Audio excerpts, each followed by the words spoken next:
अज्ञात समय तक बाद राघव जागा। उसके चेहरे के सामने एक पैर था जिससे एक घिनौनी बदबू आ रही थी।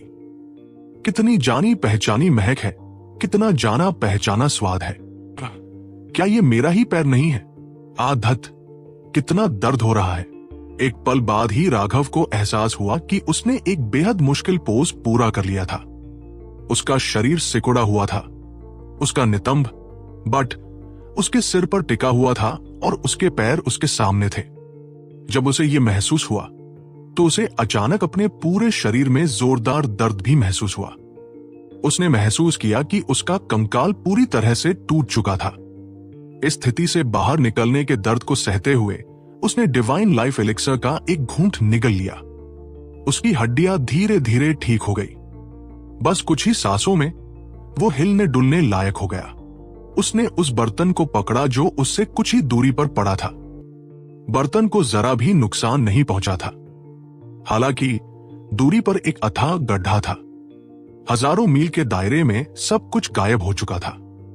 लानत है तो एक एंसेस्ट्रल आइटम का विस्फोट सच में इतना शक्तिशाली होता है। लगता है मैंने उस हाथी के दांत को कम आंका। कितना अफसोस है, राघव ने आह भरी। अब वो आखिरकार समझ गया कि एंसेस्ट्रल आइटम्स मूल रूप से ऐसी चीजें नहीं थी जिन्हें वो नियंत्रित कर सकता था। हाथी के दांत ने केवल अपने विस्फोट में दिखाया कि वो कितना भयानक था। चील जाति के 10 से ज्यादा सोल ट्रांसफॉर्मेशन विशेषज्ञ टुकड़े टुकड़े हो गए, यहां तक कि उनकी ह्यूमन स्पिरिट्स भी नहीं बच पाई।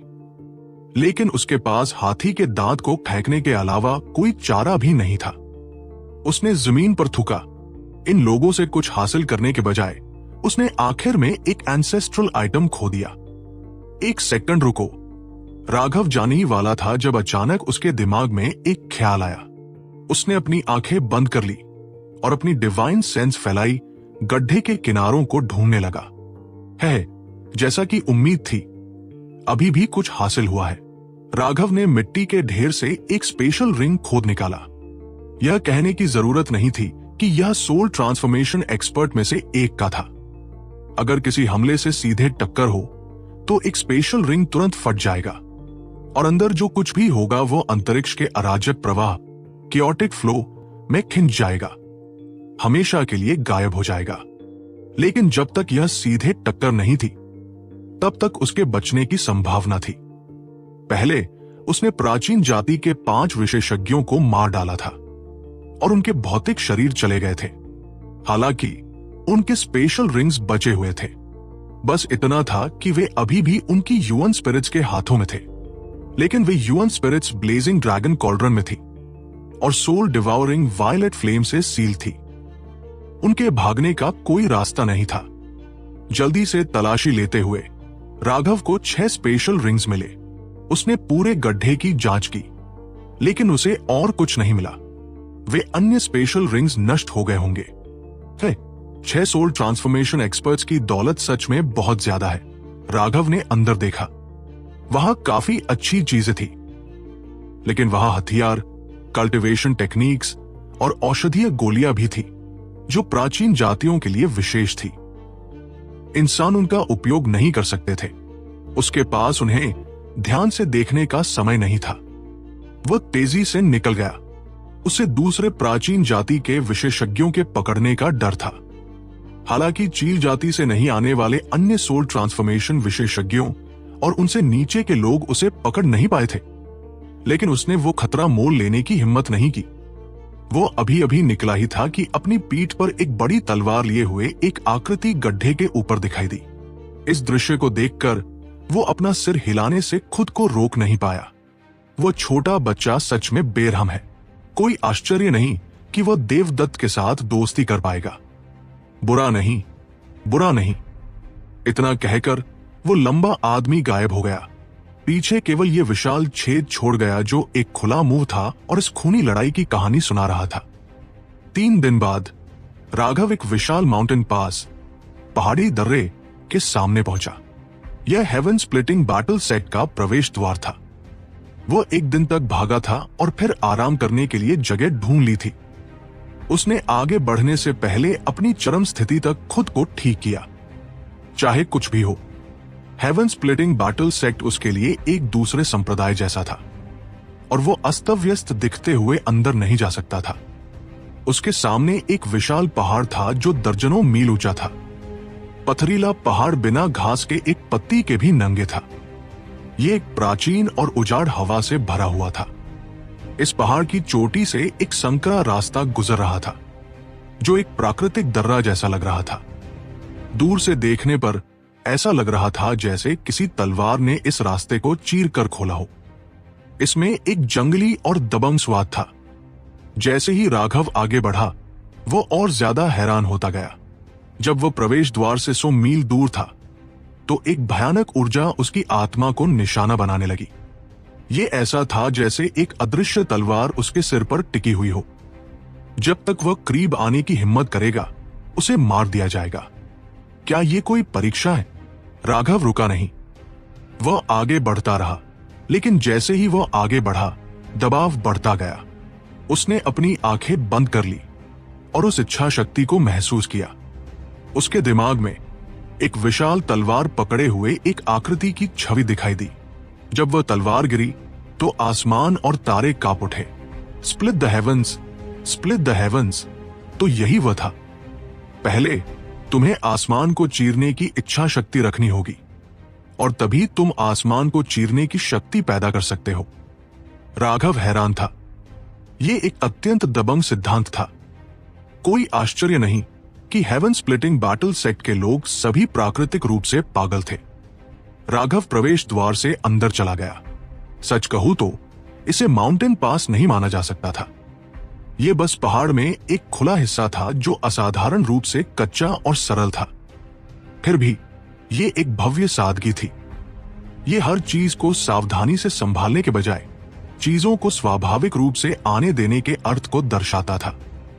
राघव ने अब यह निष्कर्ष निकाला कि यह दर्रा एक हमले से बनाया गया था और उस हमले की इच्छा शक्ति अभी भी इस भयानक दबाव के रूप में मौजूद थी। एक बार जब राघव प्रवेश द्वार पर था तो उसने अंदर कई आकृतियां देखी। वह तेजी से दौड़कर गया और बोलने ही वाला था कि उसने गाली ग्लौज और तेज हवाओं की आवाज सुनी।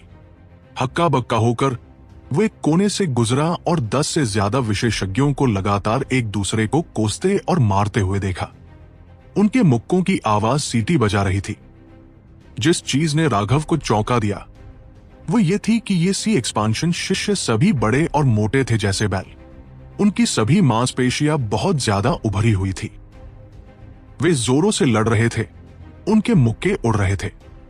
उनके मुक्कों के टकराने की आवाज बार बार गूंज रही थी, जिसके बाद दर्द भरी कराहें और गुस्से भरी गालियां आ रही थी। यह एक जीवंत दृश्य था जिसने राघव को अवाक कर दिया। यहां क्या चल रहा था? रुको, रुको। अचानक उन शिष्यों में से एक ने राघव को देखा और तेजी से हाथ हिलाया। धत, तुम्हें क्या लगता है कि तुम बस रुकने के लिए कहोगे तो हम रुक जाएंगे? मैं क्यों रुकूं? उस पहले शिष्य की चीख उन्हें रोक नहीं पाई और उसके ध्यान भटकने के कारण एक मुक्का सीधे उसके चेहरे पर पड़ा।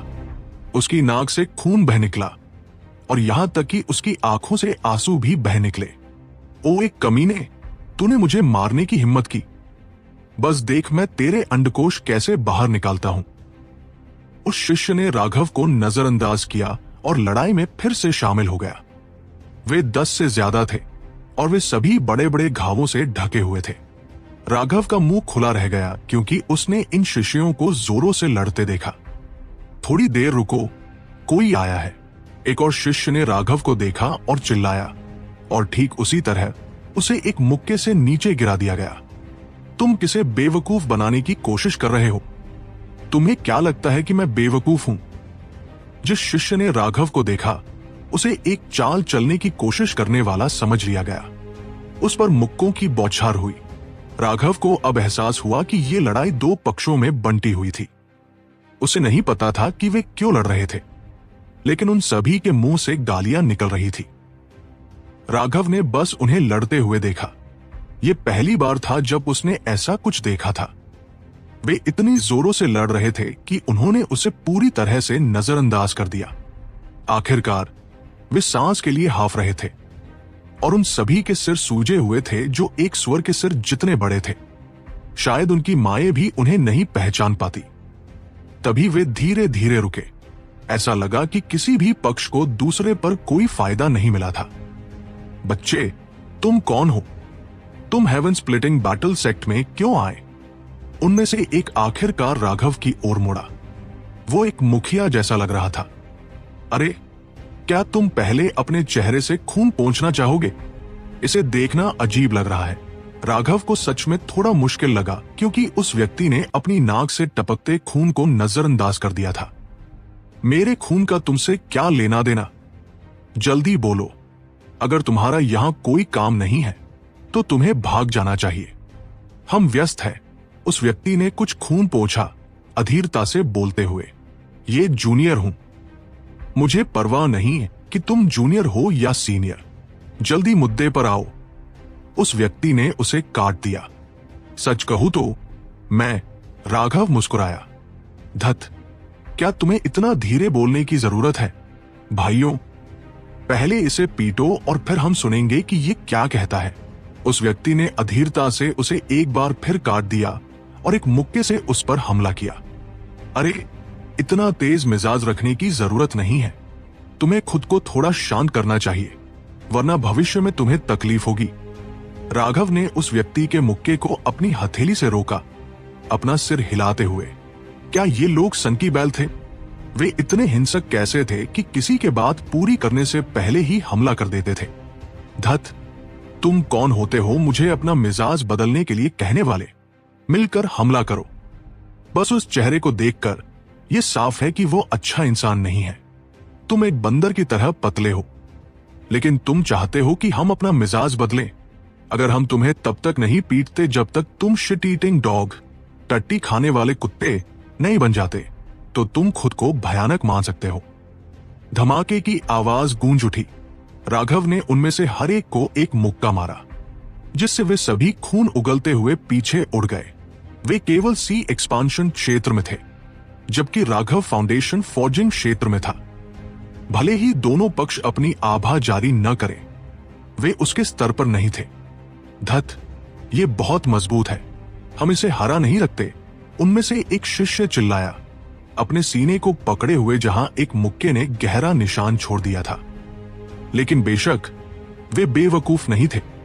वे जानते थे कि राघव दया कर रहा था, वरना ये मुक्के उन्हें बुरी तरह घायल कर देते या मार डालते। तुम आखिर कौन हो? उनमें से एक चिल्लाया। राघव। राघव अब समझ गया था कि इन साथियों के साथ विनम्र होने की जरूरत नहीं है।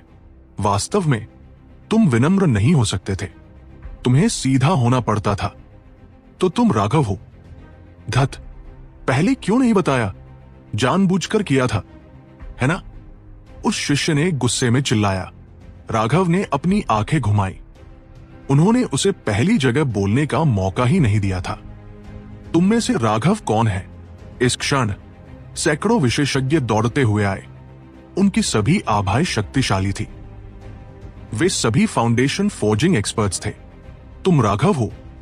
उन लोगों ने उसे देखा। सही है, इन लोगों को देखकर राघव अपना माथा सिकोड़ने से खुद को रोक नहीं पाया। उसे लगा जैसे वह किसी डाकुओं के अड्डे में घुस गया है। इसे पीटो।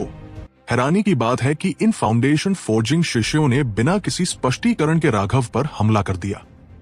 ये फाउंडेशन फॉर्जिंग शिष्य अपनी मुट्ठी लहराते हुए सीधे राघव पर टूट पड़े। हालांकि उन्होंने अपनी आभा जारी नहीं की थी और केवल अपने भौतिक शरीर की शक्ति पर निर्भर थे। उनकी संख्या बहुत ज्यादा थी। सैकड़ों के एक साथ उस पर हमला करने से राघव के हाथ पैर तेजी से चलने लगे। उन सभी को रोकने में असमर्थ, उसने अपनी पीठ पर एक मुक्का और अपने नितंब पर एक लात महसूस की। वो मुक्का और लात शक्तिशाली थे। एक साधारण फाउंडेशन फॉर्जिंग विशेषज्ञ उनसे निश्चित रूप से खून खांस देता। क्या तुम सबको कोई बीमारी है? मैं संप्रदाय का अभिवादन करने आया हूं। राघव क्रोधित होकर दहाड़ा। ये लोग बहुत असभ्य थे। बीमार तुम हो, और अगर तुम नहीं भी हो तो हम तुम्हें तब तक पीटेंगे जब तक तुम हो नहीं जाते। हेवन स्प्लिटिंग बैटल सेक्ट के एक शिष्य ने चिल्लाया। राघव क्रोधित हुआ। क्या तुम सब मूर्ख हो? क्या तुम तर्क से बात करना नहीं जानते? भाड़ में जाओ। अब मैं समझ गया। राघव को अचानक याद आया कि चंद्रमोहन ने उसे कैसे बताया था कि जब वह हेवन स्प्लिटिंग बैटल सेक जाए तो वह तर्क को छोड़कर कुछ भी बात कर सकता है। ऐसा इसलिए था क्योंकि यहां कोई भी उसके साथ उस तरह की बात नहीं करेगा। भाड़ में जाओ, तुम्हें लगता है कि मुझे धमकाना आसान है। हाँ, राघव अब इतना विनम्र नहीं रहा। उसने सीधे एक व्यक्ति के मुक्के को झटका दिया और अपनी मुट्ठी उसकी नाक पर मार दी। एक दर्दनाक कराह के साथ वो व्यक्ति अपनी नाक पकड़े हुए पीछे हट गया। उसकी आंखों से आंसू बह रहे थे। वो भावना के कारण नहीं थे। अपनी नाक से खून बहने के बावजूद उस व्यक्ति ने हार नहीं मानी। एक क्रोधित अपशब्द के साथ वो फिर से झगड़े में शामिल हो गया। भाड़ में जाओ, कितना दर्दनाक। राघव ने एक और शिष्य को हवा में उड़ा दिया जब एक मुक्का उसके सिर के पीछे लगा, जिससे एक बड़ा गुमड़ा उठ गया। वो नहीं जानता था कि हेवन स्प्लिटिंग बैटल सेक्ट के इन शिष्यों के पास ऐसी अजीब शक्ति कैसे थी। उनके मुक्कों के भीतर किसी तरह की ऊर्जा थी जो एक व्यक्ति के भौतिक शरीर को लगातार नष्ट करती थी, जिससे जल्दी से ठीक होना असंभव हो जाता था। राघव अब समझ गया कि वे पिछले शिष्य अपने हेवनली दाओ एनर्जी का उपयोग करके ठीक हुए बिना इतनी बुरी स्थिति में क्यों पिट गए होंगे। वास्तविकता ये नहीं थी कि वे चाहते नहीं थे, बल्कि ये थी कि इन चोटों को गायब होने में एक निश्चित समय लगेगा।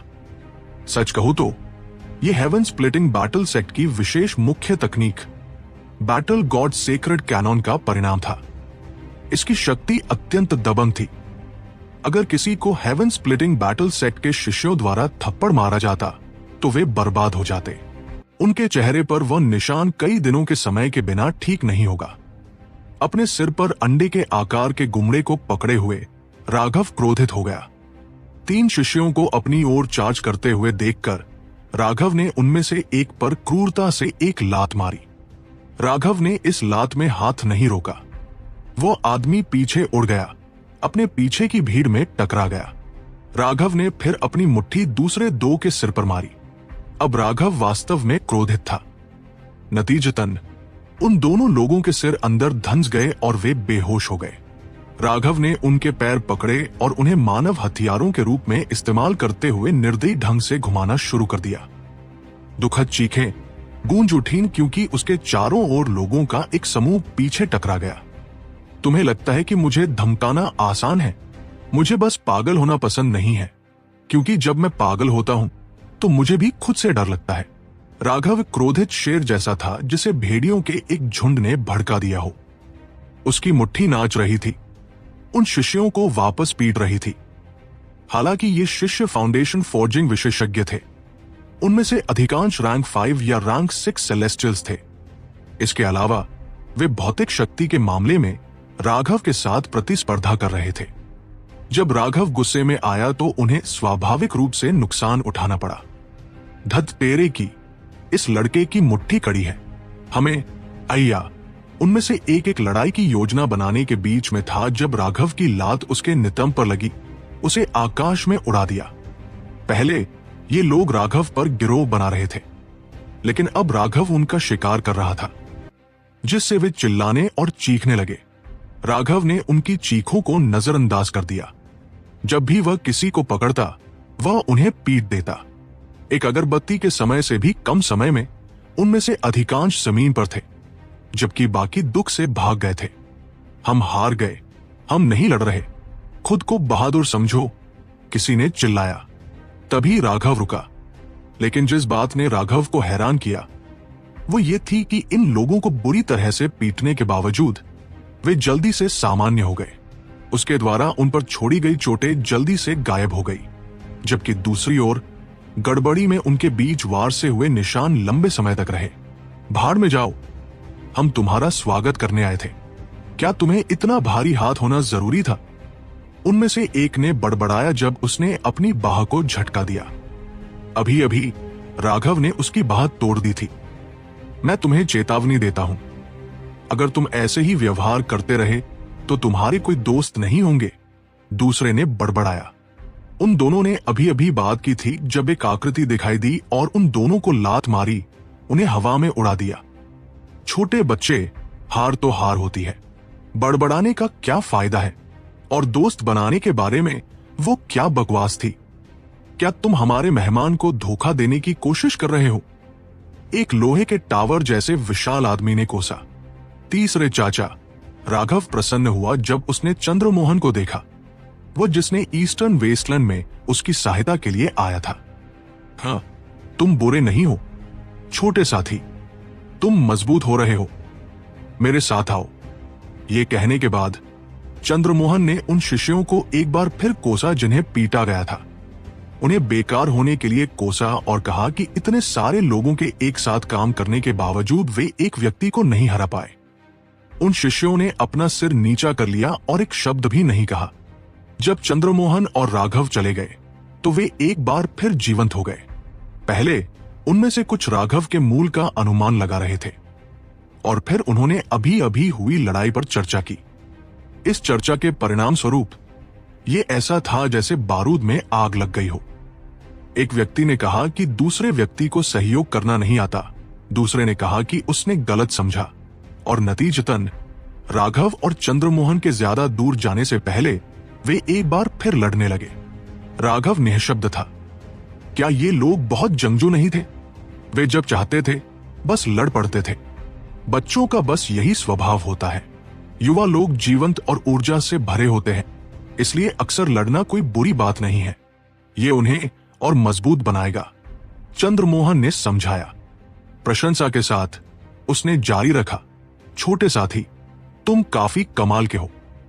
मैं शायद अब तुम्हारे मुकाबले का नहीं रहा। तीसरे चाचा मेरी अति प्रशंसा करते हैं। मैं आपके सामने घमंडी होने की हिम्मत कैसे कर सकता हूं? मैं आपको स्प्लिट द हेवंस का चौथा रूप सिखाने के लिए आभारी हूं। इसने मुझे कई बार मौत से बचने और अपने शक्तिशाली दुश्मनों को हराने में मदद की। मैं उस एहसान को नहीं भूलूंगा, राघव ने कहा। चंद्रमोहन ने अपना सिर हिलाया। भविष्य में ऐसी बातें मत कहना, वरना तुम पिटोगे। हमारे हेवन स्प्लिटिंग बैटल सेक्ट में इतने घटिया नियम नहीं हैं। हम सब सीधे लोग हैं। क्या एहसान, क्या कृतज्ञता, बस इसे अपने दिल में याद रखो। और ये ठीक है, अगर तुम इसे जोर से कहते हो तो स्वाद बदल जाता है, और हमारे हेवन स्प्लिटिंग बैटल सेक्ट को वो पसंद नहीं है। तुम्हें इस जगह को अपना घर मानना चाहिए, वरना तुम्हें पीटा जाएगा। खैर, संक्षेप में, तुम्हें हेवन स्प्लिटिंग बैटल सेक्ट के भीतर चाहे जो भी हो, शायद पीटा ही जाएगा। इसलिए बस खुद को तैयार रखो। क्या बकवास। राघव को अचानक एक बुरा एहसास हुआ। ऐसा लगा जैसे हेवन स्प्लिटिंग बैटल सेक्ट की उसकी यात्रा वैसी नहीं होने वाली थी जैसी उसने योजना बनाई थी। पहाड़ के प्रवेश द्वार को पार करते हुए उसने पहाड़ों का एक समूह देखा। वे सभी पथरीले पहाड़ थे जिन पर कोई वनस्पति नहीं उग रही थी, और सभी इमारतें चट्टानों से बनी हुई थी। यह बहुत सरल था। अंदर चलते हुए राघव ने देखा कि हेवन स्प्लिटिंग बैटल सेक्ट में ज्यादा लोग नहीं थे। चंद्रमोहन ने समझाया, हेवन स्प्लिटिंग बैटल सेक्ट अपनी पुरानी शान खो चुका है। अभी केवल 13,000 शिष्य हैं, 10,000 बाहरी संप्रदाय के शिष्य हैं और 3,000 आंतरिक संप्रदाय के शिष्य हैं। ये कैसे संभव है? राघव हैरान था कि ये संख्या कितनी कम थी। हेवन अर्थ डिवाइन स्प्रिंग में ऊर्जा की एक सीमित मात्रा है और ज्यादा शिष्यों के खेती करने के लिए पर्याप्त नहीं है। इसे टालने का कोई रास्ता नहीं है, लेकिन यह भी इतना बुरा नहीं है। गुणवत्ता मात्रा से बेहतर है। आखिरकार केवल शीर्ष प्रतिभाशाली ही संप्रदाय की प्रतिष्ठा को बढ़ाने में सक्षम होंगे, चंद्रमोहन ने कहा। हालांकि वह शांत लग रहा था। राघव उसकी आवाज में चिंता सुन सकता था। जब वे संप्रदाय से गुजर रहे थे, चंद्रमोहन ने सेंट्रल प्लेन्स में आने के बाद राघव के अनुभवों के बारे में पूछा। जब उसने उसके द्वारा की गई मुसीबत के बारे में सुना तो वो हंस पड़ा। उत्कृष्ट। मुझे शर्त है कि तुम निश्चित रूप से बूढ़े आदमी के स्वाद के होगे। बूढ़ा आदमी कौन है? राघव ने पूछा। बूढ़ा आदमी हमारा संप्रदाय स्वामी है, लेकिन हमारा हेवन स्प्लिटिंग बैटल सेक्ट वास्तव में उतने शिष्यों को नहीं लेता है। हमारे वर्तमान शिष्यों का अधिकांश आंतरिक संप्रदाय के विशेषज्ञों के वंशज हैं, इसलिए कोई भी उन्हें संप्रदाय स्वामी नहीं कहता, बस बूढ़ा आदमी, चंद्रमोहन ने कहा। आखिरकार वे एक बड़े मैदान में पहुंचे। सच कहूं तो ये एक विशाल पहाड़ था जिसे मैदान बनाने के लिए कमर से काट दिया गया था। जब वे पहुंचे तो राघव ने वहां खड़े 1000 से अधिक शिष्यों को देखा। वे सभी फाउंडेशन फोर्जिंग विशेषज्ञ थे। जिस बात ने उसके दिल को झकझोर दिया वो ये थी कि ये लोग स्पष्ट रूप से सच्चे विशेषज्ञ थे। वे प्रवेश द्वार पर मिले लोगों से अलग थे। ये ऐसे विशेषज्ञ थे जो युद्ध के मैदान के नरसंहार से गुजरे थे और उनकी तेज आभा खून और आग में स्नान करने का परिणाम थी। ये सभी आंतरिक संप्रदाय के शिष्य हैं, हेवन स्प्लिटिंग बैटल सेक्ट के कुलीन। बाहरी दुनिया में उनमें से प्रत्येक के पास रेल्म्स में लड़ने की शक्ति है। वे हमारे संप्रदाय के भविष्य के स्तंभ हैं, चंद्रमोहन ने संतोष और गर्व दोनों के साथ कहा। इनमें से अधिकांश शिष्य रैंक 5 सेलेस्टियल्स थे, कुछ रैंक 6 और दर्जनों रैंक 7 सेलेस्टियल्स थे। यह लाइनअप वास्तव में शक्तिशाली था। सबसे महत्वपूर्ण बात, वे सच्चे विशेषज्ञ थे। उनकी किलिंग इंटेंट अभी आरक्षित थी, लेकिन वे मौत से न डरने वाले कुलीन थे। ठीक इसी क्षण उनमें से एक विशाल आदमी बाहर निकला। उसकी तलवार जैसी भौहें और एक शेर का मुंह था। वह एक रैंक 8 सेलेस्टियल था। कितना शक्तिशाली! राघव का दिल कांप गया। यह पहली बार था जब उसने एक रैंक 8 सेलेस्टियल से इतना जबरदस्त दबाव महसूस किया था। उसने पहले ही कई रैंक 8 सेलेस्टियल्स को मार डाला था।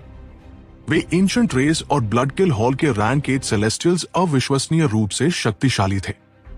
लेकिन जब वे पांचों लोग उसके खिलाफ हाथ मिलाए थे, तब भी उसने इतना दबाव महसूस नहीं किया था जितना कि केवल इस व्यक्ति को देखकर किया। वो हैरान क्यों न हो? केतन, विशाल आदमी ने राघव की ओर अपनी मुट्ठी जोड़ी। राघव ने शिष्टाचार लौटाया। चंद्रमोहन मुस्कुराया। राघव, केतन तुम्हारी पीढ़ी के हमारे शीर्ष विशेषज्ञों में से एक है। हेवन स्प्लिटिंग बैटल सेक्ट के कुछ नियमों के अनुसार वह निश्चित रूप से तुम्हें लड़ाई के लिए चुनौती देगा। यह तुम्हारे लिए उसके सम्मान का प्रतीक है, क्योंकि अगर उसे लगता कि तुम इसके लायक नहीं थे तो वह किसी और को चुनौती दे सकता था। संक्षेप में, अगर तुम अपनी शक्ति से सभी को संतुष्ट नहीं कर पाते हो तो तुम वास्तव में संप्रदाय में शामिल नहीं हो पाओगे। चंद्रमोहन के बोलने के बाद उन शिष्यों की आंखों में ज्वलंत रोशनी और मजबूत हो गई। वे अपेक्षाओं से भरे हुए थे। तुम बहुत शक्तिशाली हो। मुझे भरोसा है कि तुम इनकार नहीं करोगे। केतन ने राघव को देखा। उसकी आंखें युद्ध की भावना से भरी हुई थी। केतन ने राघव को देखा। उसकी युद्ध की इच्छा आकाश छू रही थी। राघव बता सकता था कि यह दुर्भावना नहीं थी, बल्कि दूसरे विशेषज्ञ के खिलाफ लड़ने की इच्छा थी। चंद्रमोहन ने हल्की सी भौं सिकोड़ी। केतन, तुम्हारी वर्तमान खेती के साथ यह थोड़ा धमकाना जैसा है। उसका मूल इरादा राघव के लिए अपना खुद का प्रतिद्वंदी चुनने का था, लेकिन अब जब केतन ने इस तरह बात की तो राघव के पीछे हटने का कोई मौका नहीं था। और राघव के चरित्र के साथ वह इस चुनौती को किसी भी हाल में स्वीकार करेगा। केतन एक रैंक 8 सेलेस्टियल था और उसकी खेती फाउंडेशन फोर्जिंग के 9वें हेवन स्टेज तक पहुंच चुकी थी, जबकि राघव केवल 5वें हेवन स्टेज पर था। सबसे महत्वपूर्ण बात यह थी कि राघव ने हेवन स्प्लिटिंग बैटल सेक्ट का अभिषेक नहीं करवाया था, जिसने उसे एक अत्यधिक नुकसान में डाल दिया था। केतन ने सिर हिलाया। तीसरे चाचा, आप नहीं समझते। मैं उससे खतरे की एक मजबूत भावना महसूस कर सकता हूं। मेरे अलावा यहां कोई और उसका मुकाबला नहीं कर सकता। मैं उसके खिलाफ लड़ना चाहता हूं। केतन की बातों ने चंद्रमोहन को हैरान कर दिया।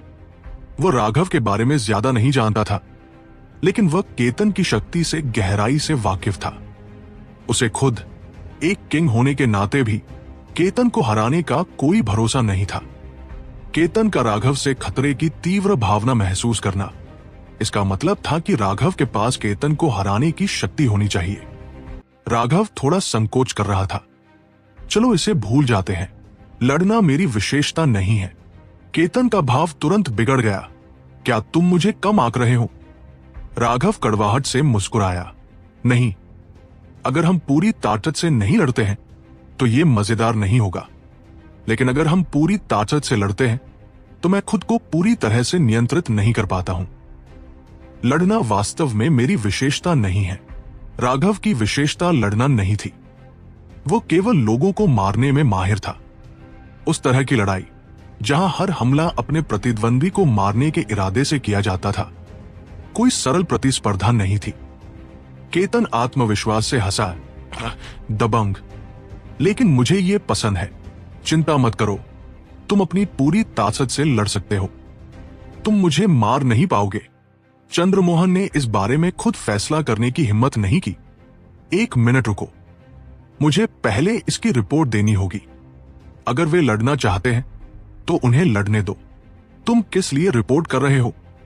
तुम्हारी हिम्मत इस हद तक कब सिकुड़ गई? क्या तुम एक चूहे हो? इस समय एक मध्यम आयु वर्ग का व्यक्ति चलकर आया। उस व्यक्ति को देखकर सभी शिष्य तुरंत सीधे खड़े हो गए। उन्होंने सम्मानपूर्वक चिल्लाया, 7वें बॉस, 7th बॉस। चंद्रमोहन ने भी उसकी ओर झुकाव किया। परिणाम स्वरूप उस 7वें बॉस ने तुरंत उसे लात मारी, शाप देते हुए कहा, क्या तुम्हारे जीने के सभी साल बर्बाद हो गए? तुम्हें इतने मामूली मामले की भी रिपोर्ट देनी पड़ती है। बस देखो कि तुम कितने डरपोक हो। तुम जिम्मेदारी लेने से डरते हो। चंद्रमोहन ने कड़वाहट से मुस्कुराया, जवाब देने की हिम्मत नहीं की। वो स्वाभाविक रूप से डरता था। ऐसा नहीं था कि वो इसकी जिम्मेदारी लेने से डरता था, बल्कि क्या होगा अगर इन दोनों के साथ कोई अप्रत्याशित दुर्घटना हो जाए। वह सिर्फ एक किंग था, शायद उसमें राघव या केतन से लड़ने की कुछ क्षमता हो, लेकिन अगर वे दोनों एक तीव्र लड़ाई शुरू कर देते तो वह इसे नियंत्रित नहीं कर पाएगा। क्या होगा अगर कुछ अप्रत्याशित हो जाए? अब उसके पेट में आग भरी थी, फिर भी वो उसे बाहर निकालने की हिम्मत नहीं कर रहा था। वह जानता था कि अगर उसने एक और शब्द कहा तो यह 7वां बॉस निश्चित रूप से उसे पीटेगा। 7वें बॉस ने कहा, जल्दी करो और शुरू करो। हमें दिखाओ कि तुम में कितनी क्षमता है। एक लड़ाई कोई खेल नहीं है, इसलिए अपने सभी कौशल का उपयोग करो। तुम्हें किसी भी समस्या के बारे में चिंता करने की जरूरत नहीं है, मैं इसे संभालूंगा। चंद्रमोहन के होंठ मुड़ गए। बेशक 7वें बॉस को चिंता करने की कोई जरूरत नहीं थी। आखिरकार वो जो कुछ भी हुआ उसे संभालने के लिए पर्याप्त मजबूत था। अगर चंद्रमोहन के पास उस तरह की शक्ति होती तो वह भी ऐसा कार्य कर सकता था, लेकिन उसने उन विचारों को आवाज देने की हिम्मत नहीं की। हेवन स्प्लिटिंग बैटल सेट के भीतर जो महत्वपूर्ण था वह उम्र और वरिष्ठता नहीं थी। सबसे अधिक मायने रखता था कि किसका मुक्का बड़ा था। जिसका मुक्का बड़ा होता था वही बोल सकता था। अगर आप में कोई क्षमता नहीं है तो आपको अपना मुंह बंद रखना होगा। केतन ने अपने बाहरी वस्त्र अपने पीछे किसी को फेंक दिए, जिससे युद्ध के वस्त्रों का एक सेट प्रकट हुआ। राघव, चलो एक मजेदार लड़ाई लड़ते हैं। मुझे पूरी ताकत से लड़े हुए बहुत समय हो गया है। मुझे लगता है कि मेरा खून गर्म हो रहा है। केतन राघव से पूरे 1 सिर ऊंचा था। उसकी खुली भुजाएं ऐसी लग रही थी जैसे उन पर सांप रेंग रहे हों। वे विस्फोटक शक्ति से भरी हुई थी। राघव ने एक गहरी सांस ली, तो मैं तुमसे बहस नहीं करूंगा। चलो पूरी ताकत की लड़ाई लड़ते हैं। चूंकि यहां सब कुछ नियंत्रित करने के लिए कोई था, उसे इतनी अधिक शंकाएं नहीं थी।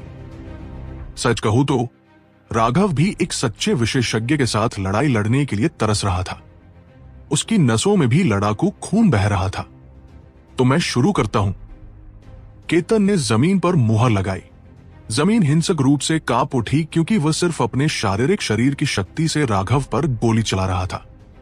बिना किसी जादुई कला या किसी बैटल स्किल का उपयोग किए उसके मुक्के ने अंतरिक्ष को कांप दिया। ऐसा लग रहा था जैसे ये मुक्का सीधे अंतरिक्ष को चीरने वाला हो। यह उसके शारीरिक शरीर के एक निश्चित शिखर पर पहुंचने का परिणाम था। इस तरह की शक्ति बिल्कुल भयानक थी। उस बर्बर हाथी जाति के प्रतिभाशाली को एक अद्वितीय शारीरिक शरीर रखने का दावा किया गया था। फिर भी केतन की तुलना में अंतर अत्यधिक था। राघव ने अपनी आंखें सिकोड़ी। अपना दाया पैर पीछे हटाते हुए उसने भी एक मुक्का मारा। धमाका, उनके मुक्के टकराए, जिससे पूरा मैदान कांप उठा। एक शक्तिशाली क्यूई लहर फट गई। वह क्यूई लहर साधारण फाउंडेशन फोर्जिंग विशेषज्ञों का सफाया करने के लिए पर्याप्त थी। हेवन स्प्लिटिंग बैटल सेक्ट के ये विशेषज्ञ भी हैरान थे। कुछ कमजोर लोग अनजाने में कुछ कदम पीछे हट गए, लेकिन उनकी निगाहें पूरी तरह से आग वाली थी। शक्ति की पूजा हेवन स्प्लिटिंग बैटल सेक्ट के शिष्यों द्वारा की जाती थी। निरपेक्ष शक्ति में उनके प्रति एक निरपेक्ष करिश्मा था। उनके मुक्के अभी भी बंद थे। दोनों पक्ष एक दूसरे को देख रहे थे और उनकी आभा धीरे धीरे ऊपर उठ रही थी। धमाका, उनके दूसरे मुक्के भी टकराए। जमीन हिंसक रूप से थरथरा उठी। राघव हैरान था। उसने केतन की शक्ति को लगातार बढ़ते हुए महसूस किया। यह सबसे मजबूत शारीरिक शरीर था जिसे राघव ने अब तक देखा था। केतन ने चेतावनी दी, सावधान, मैं अपनी शक्ति बढ़ा रहा हूं। उसके शरीर से गड़गड़ाहट की आवाजें आई क्योंकि उसकी शक्ति बढ़ती लहर की तरह बढ़ी। राघव को उसके साथ तालमेल बिठाने के लिए अपने 108,000 अमर प्लेटफॉर्मों की शक्ति का संचार शुरू करना पड़ा। उनके नीचे की जमीन उनकी शक्ति को सहन करने में असमर्थ थी और चटकने लगी। सातवें बॉस ने देखते हुए अपनी आंखों में प्रशंसा की। इस तरह की शक्ति वास्तव में प्रशंसा के योग्य थी। हेवन स्प्लिटिंग बैटल सेक्ट को शक्ति की सबसे अधिक परवाह थी। केतन अचानक हंसा, हाँ, कितना शक्तिशाली, लेकिन मैंने अभी भी अपनी पूरी शक्ति जारी नहीं की है। सावधान। उसके चारों ओर रून्स दिखाई दिए क्योंकि उसने एक रैंक 8 सेलेस्टियल की अभिव्यक्ति मैनिफेस्टेशन को बुलाया। उसकी शक्ति पागलों की तरह बढ़ गई। जैसे ही केतन ने अपनी अभिव्यक्ति को बुलाया, हवा में एक दिव्य वलय, डिवाइन रिंग दिखाई दिया, जिससे अपार दबाव मुक्त हुआ। एक पवित्र आभा ने हर किसी के दिलों को हिला दिया। उनके नीचे की जमीन टूट रही थी। वो कठोर चट्टान अचानक ऐसे फट गई जैसे वो कीचड़ हो। रैंक 7 सेलेस्टियल में से एक ने आश्चर्य से कहा, यह राघव वास्तव में शक्तिशाली है। वो वास्तव में केतन की शक्ति से मेल खाने में सक्षम है। लेकिन उस व्यक्ति ने अभी अभी बोला ही था कि राघव ने चेतावनी दी, सावधान। उसकी आंखों में 4 सितारे दिखाई दिए। हरी परतें उसके शरीर को घक गई। क्यूई का एक स्तंभ आकाश में ऊंचा उठा, सभी बादलों को तोड़ दिया। केतन को कितना शक्तिशाली देखकर राघव ने खुद को नहीं रोका। उसने सीधे 4 स्टार बैटल आर्मोर और ग्रीन ड्रैगन बैटल आर्मोर को बुलाया। Battle God blessing, battle God blessing. Ketan के माथे पर एक रून दिखाई दिया। उसके बाद उसकी पूरी त्वचा पर रून्स दिखाई दिए, जिससे एक सुरक्षात्मक कवच बन गया। केतन ने तुरंत महसूस किया जैसे वह एक राजा हो जिसने युद्ध कवच पहना हो। उसकी अपनी अपार शक्ति राघव की पहाड़ुलट देने वाली शक्ति से टकराई। शक्तिशाली क्यूई लहरों ने शिष्यों को दूर उड़ा दिया। रैंक 7 सेलेस्टियल भी इसे सहन करने में असमर्थ थे। चट्टान के टुकड़े महान शक्ति के साथ बाहर निकल रहे थे। कई शिष्य छेद दिए गए और जल्दबाजी में भाग गए। यहां तक कि चंद्रमोहन का भाव भी बदल गया। उसने उनकी शक्ति को कम आंका था। जब वे अपनी पूरी ताकत के साथ फट पड़े तो उसे भी एक निश्चित दूरी तक पीछे हटना पड़ा। केवल 7वें बुजुर्ग ही उदासीनता से देखना जारी रख सके। कोई भी उड़ने वाली चट्टान जो उन पर गोली चलाती थी एक अदृश्य बाधा द्वारा रोकी जाती थी और धूल में बदल जाती थी। फिर भी वे दोनों नहीं रुके। उनकी शक्ति लगातार बढ़ती रही। उनके चारों ओर एक विशाल छेद दिखाई देने लगा, जो लगातार बड़ा होता जा रहा था। हेवन स्प्लिटिंग बैटल सेक्ट के शिष्य पूरी तरह से हैरान थे। हालांकि वे अक्सर लड़ते थे, वे केवल अपने शारीरिक शरीर से लड़ते थे क्योंकि वे नियम थे। उनके विस्फोटक स्वभाव के कारण हेवन स्प्लिटिंग बैटल सेक्ट के शिष्य अक्सर छोटी सी बात पर लड़ना शुरू कर देते थे। अगर कुछ प्रतिबंध नहीं होते तो वे संप्रदाय को तोड़ देते। बेशक हेवन स्प्लिटिंग बैटल सेक्ट ने खुद को एक पर्वत श्रृंखला के बीच में एक कारण से स्थापित किया था। सभी शिष्य जब चाहे तब लड़ सकते थे, जब तक वे बैटल स्किल्स का उपयोग करने के लिए आध्यात्मिक ऊर्जा का उपयोग नहीं करते थे, तब तक यह ठीक था। जो कोई भी उस नियम को तोड़ेगा उसे पीटा जाएगा। चूंकि पूरी ताकत से लड़ने की अनुमति नहीं थी, इन शिष्यों को भी नहीं पता था कि केतन इतना शक्तिशाली था। उनकी चौंकाने वाली शक्ति को देखकर उन्होंने एक ठंडी सांस ली। वे साथी जो लगातार हर दिन केतन को चुनौती देते थे, वे खास तौर पर हैरान थे। आमतौर पर वे केवल अपने शारीरिक शरीर से लड़ते थे और एक समूह के रूप में लड़कर वे आमतौर पर केतन पर एक या दो मुक्के मारने में सक्षम होते थे। हालांकि वे जानते थे कि वो उनसे मजबूत था।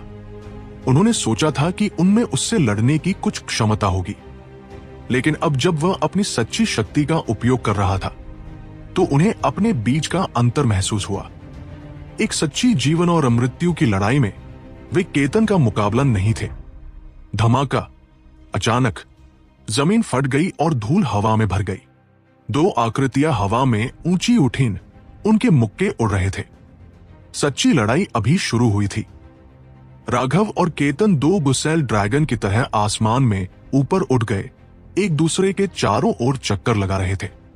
उनके मुक्के और पैर लगातार टकरा रहे थे, जिससे कानों को फाड़ देने वाली धमाकों की आवाजें निकल रही थी। एक भयानक दबाव नीचे आ गया। जैसे ही वे दोनों अपनी पूरी ताकत से लड़ने लगे, शिष्य उन्हें अपनी आंखों से ट्रैक भी नहीं कर पा रहे थे।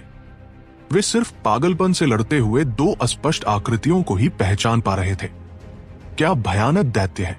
हेवन स्प्लिटिंग बैटल सेट के शिष्य सभी हैरान थे, क्योंकि वे आसमान में ऊपर देख रहे थे। राघव हैरान थे कि केतन का शारीरिक शरीर इतना शक्तिशाली था। यह उनके अपने शरीर से जरा भी कमजोर नहीं था। हर बार जब वे टकराते थे तो उनकी ऊर्जा और रक्त उनके भीतर उमड़ उठते थे। सिद्धार्थ को छोड़कर उन्होंने कभी किसी विशेषज्ञ को ऐसे भयानक शारीरिक शरीर के साथ नहीं देखा था। हर लात और मुक्का में पहाड़ों को तोड़ने की शक्ति थी। यह पहली बार था जब वह किसी ऐसे व्यक्ति से लड़ रहे थे जो उनके शारीरिक शरीर का मुकाबला कर सकता था। उनका हर आदान प्रदान सीधा था, जिसमें थोड़ी सी भी तकनीक या चमक नहीं थी। वे पूरी तरह से शक्ति में प्रतिस्पर्धा कर रहे थे। जब उन्होंने अपनी पूरी शक्ति का उपयोग किया तो उनका हर हमला यकीनन एक घातक वार था। हर मुक्का ने अंतरिक्ष को जंगली ढंग से मोड़ दिया। अगर ये शिष्य इसे व्यक्तिगत रूप से नहीं देख रहे होते तो वे यकीनन विश्वास नहीं करते कि शारीरिक शक्ति इस तरह की घटना का कारण बन सकती है। बुरा नहीं है, इस शक्ति के साथ बाहरी दुनिया में दायरे के पार लड़ना कोई समस्या नहीं होगी। सेवंथ बॉस अपने हाथों को अपनी पीठ के पीछे बांधे खड़े थे, थोड़ा सा सिर हिलाते हुए। हालांकि हेवन स्प्लिटिंग बैटल सेट के शिष्य संख्या में कम थे, उनमें से हर एक कुलीनों के बीच एक अभिजात वर्ग था, जिस कारण से उन्होंने अपने शिष्यों को एक दूसरे को पीटने के लिए प्रोत्साहित किया। वो उनकी विशेष कल्टीवेशन टेक्निक के कारण था। तीव्र लड़ाई उनके शरीरों के विकास को उत्तेजित करेगी, और एक बार जब वे मार से ठीक हो जाते थे तो उनका शारीरिक शरीर और भी मजबूत हो जाता था। जब उन्हें लगता था कि शिष्य एक दूसरे को पर्याप्त जोर से नहीं पीट रहे हैं तो एल्डर्स उन्हें एक विशेष मार देने के लिए विभिन्न कारण ढूंढते थे। कभी कभी ये शिष्यों को उनके परिसंचरण में सुधार करने और उनकी मांसपेशियों को खोलने में मदद करने के लिए होता था। बेशक ज्यादातर समय कारण ये होता था कि उनके विस्फोटक गुस्से को निकालने की जरूरत होती थी। धमाका! वे दोनों अचानक अलग हो गए। राघव और केतन ने एक दूसरे को देखा और अचानक हंस पड़े। उनकी हंसी किसी समान व्यक्ति से मिलने की खुशी से भरी हुई थी। उन दोनों ने एक दूसरे के लिए सच्चे दिल से प्रशंसा महसूस की। न तो राघव और न ही केतन को अक्सर इस तरह से स्वतंत्र और उत्साहजनक ढंग से लड़ने का मौका मिलता था। यह राघव के लिए विशेष रूप से सच था, जिन्हें साजिशों के बारे में सोचे बिना लड़ने का मौका कभी नहीं मिलता था। अचानक केतन के हाथ में एक चौड़ी तलवार दिखाई दी। यह हेवन स्प्लिटिंग बैटल सेट के शिष्यों का विशिष्ट हथियार था। वे सभी भयानक रूप से भारी हथियारों को पसंद करते थे। हालांकि वे स्वॉर्ड कल्टीवेटर्स नहीं थे। हर शिष्य अपनी पीठ पर एक चौड़ी तलवार रखेगा। यह हेवन स्प्लिटिंग बैटल सेट का विशिष्ट चिन्ह था। चूंकि चौड़ी तलवार इतनी भारी थी, इसे हर समय ले जाना भी एक तरह की कल्टीवेशन थी। अपने हाथ में चौड़ी तलवार के साथ ऐसा था जैसे केतन के शरीर के भीतर एक मुहर खुल गई हो। एक भयंकर आभा आसमान में ऊपर उठ गई। हेवन स्प्लिटिंग बैटल सेट की चौड़ी तलवारें एक व्यक्ति की कल्टीवेशन बेस के अनुसार बनाई जाती थी। केवल एक बार जब वे इस चौड़ी तलवार को निकालते थे, तभी ये प्रतिनिधित्व करता था कि वे वास्तव में लड़ रहे थे। इतना मजेदार हुए बहुत समय हो गया। राघव, क्या तुम इसे और भी उत्तेजक बनाना चाहते हो? लड़ाई का इरादा केतन की आंखों से लगातार ऊपर उठ रहा था। वास्तव में उसकी आंखें लगभग पागल थी, जैसे वह एक लड़ाई का कट्टरपंथी फनाटिक हो। लड़ाई के अलावा उसने किसी और चीज के बारे में नहीं सोचा। गड़बड़ मत करो। चंद्रमोहन का चेहरा बदल गया, लेकिन वह चिल्लाना सत्म ही हुआ था कि उसे दूर लात मार दी गई। दफा हो जाओ। अगर मैंने कुछ नहीं कहा तो तुम कुछ क्यों कहोगे? अगर वे लड़ना चाहते हैं तो उन्हें लड़ने दो, सेवंथ बॉस ने कहा। वो स्पष्ट रूप से उनसे बहुत दूर था। फिर भी जब उसने अपनी लात भेजी तो वो जादुई ढंग से चंद्रमोहन के बगल में दिखाई दिया। सेवंथ बॉस जानता था कि चंद्रमोहन कुछ होने के बारे में चिंतित था, लेकिन वो उसके चेहरे पर एक थप्पड़ था। ये कह रहा था कि अगर वे लड़ना जारी रखेंगे तो वो इसे संभाल नहीं पाएगा। केतन की कार्रवाई के जवाब में राघव ने ब्लड ड्रिंकर निकाली। वह जानता था कि केतन क्या चाहता था और वह जवाब देने के लिए अपने खुद के कार्यों का उपयोग कर रहा था। आखिरकार हम दुश्मन नहीं हैं, इसलिए हमारे लिए वास्तव में जीवन और मृत्यु की लड़ाई लड़ने का कोई तरीका नहीं है। चलो एक चाल में जीत या हार का निर्धारण करते हैं। केतन की लड़ाई का इरादा ऊपर उठा। हेवन स्प्लिटिंग बैटल सेट का सबसे मजबूत हमला स्प्लिट द हेवंस था। वो उनका असली तुरूप का पत्ता था।